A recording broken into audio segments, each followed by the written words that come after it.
I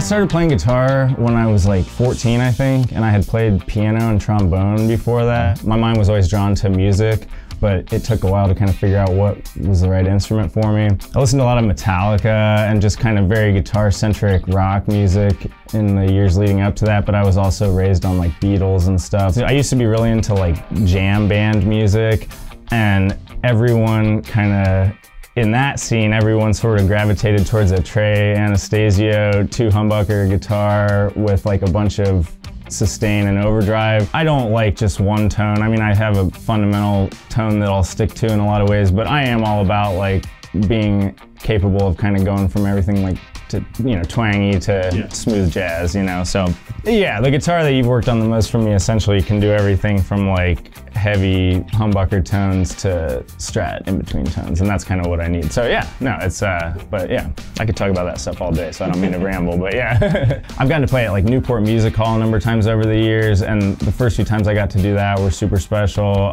More recently, I've got, like even this summer, I got to play 2 pretty big shows at Legend Valley out in Buckeye Lake. When I've gone touring, it's usually not for like months at a time, it'll be for like a couple weeks, and you'll find like, you know, everything has a very up and down to it. You know, something starts with a lot of excitement, leads us, you know, there's tension or people getting tired, you know, so there's always those ups and downs. I've definitely played shows that are truly awful in the sense that things were going wrong, but I guess I'm a firm believer in like, when you're on the road or doing anything, basically taking accountability for the things that you can control and kind of letting go of the things that you can't. It's easy to kind of focus on too many things at once when you're sort of traveling around, not getting enough sleep, you know, just all those things. When I started playing electric guitar, I purposely bought a Strat, but not because of one specific person, but I know I definitely loved Jimi Hendrix. I definitely loved, probably around that time, I loved like Mike McCready from Pearl Jam. Even like early on when I started, I had a Strat, I would try out some other things. I maybe didn't even know how to quantify like, oh, this feels a little different. Yeah, my goal is basically to be able to use pretty much the same rig, whether I'm playing like,